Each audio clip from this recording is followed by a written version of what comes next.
gubuk Sinta lagi nyapu latar. Rama lan Laksamana lagi wausan pustaka.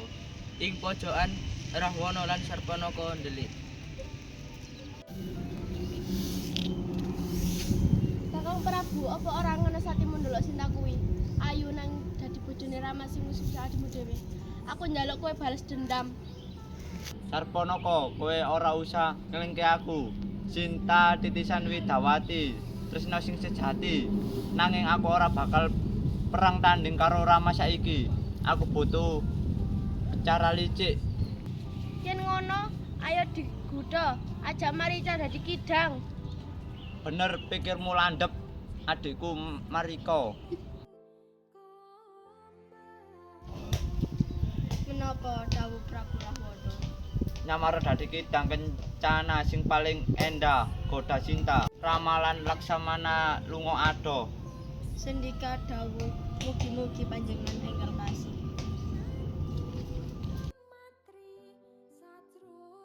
Ngarep gubuk Kidang Kencana joget-joget alus. Rama Laksamana, pirsana kitang menika, ulunipun cemlorot kados Mas Murni. Alangkah endahnipun kula wisata kewan ing alas pundi wae. Sinta kakanda krasa ora penak ing ati, kidang kuwi katon gaib banget, iku kudu kidang lumrah, aja ganti kita kegaja. Kula namun pengen nyekel yen boten saged. Jupun kulitipun kagem kenang-kenangan, kanggo tangan bukti menawa kita tahu urip ing alas iki. Monggo Kakang. Laksmana, kowe kudu tetep ing kene, jaga Sinta kanthi jiwa ragamu. Aja pisan-pisan kowe lunga, senajan ana swara apa wae kejaba aku sing nyeluk kowe. Nggih, Kakang Rama. Kula janji mboten bakal ninggalake Mbak Yu Sinta. Kula bakal ngewangi Kakang. Hati-hati Kakang. Ngarep gubuk Laksamana lan Sinta ngenteni. Tiba-tiba ana swara jeritan saka kadohan. Ah, tolong, aku mati. Laksamana, iku suarane Kakang Rama, cepet tulungen. Kakang muni-muni bebaya, cepet sulen. Mboten, Mbak Yu. Swara menika palsu, swara raksasa. Rama menika dewa lan satriya sakti.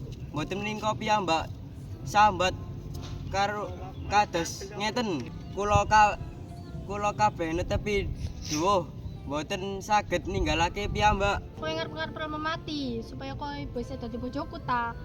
Kowe wis jatuh cinta karo aku, mula kowe wegah nulungi kakangmu.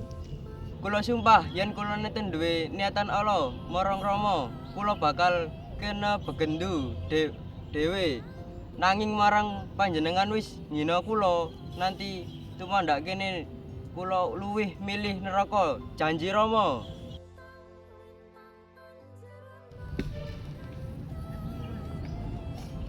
Mbak Yu, bundaran iki bakal ngajak panjenengan.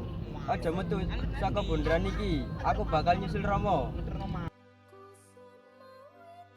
Kula nyuwun pitulungan, kula kaliren lan ngelak sanget kula Brahwana. Sepuh sing lara, tulung paringana kula sedhep kanduk.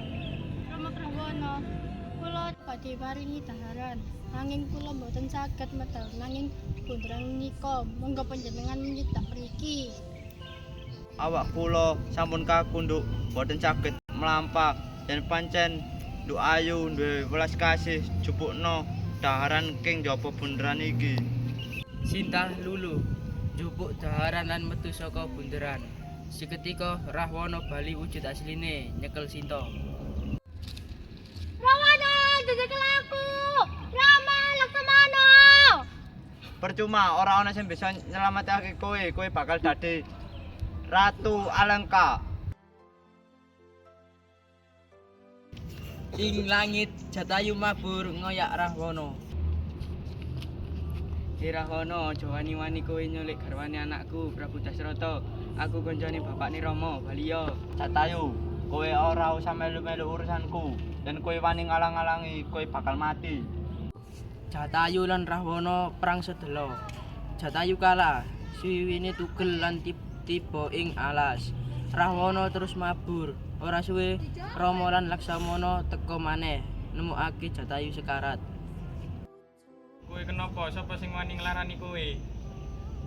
Rama, Sinta diculik dening Rahwana, Raja Alengka. Aku wis nyoba nulungi nanging kalah. Rahwana, raja raksasa iku kuwi. Mbak Yu Sinta diculik. Dasar aku bodoh. Wis ninggal Mbak Yu. Golek bantuan kerajaan Kiskenda Sugiwa.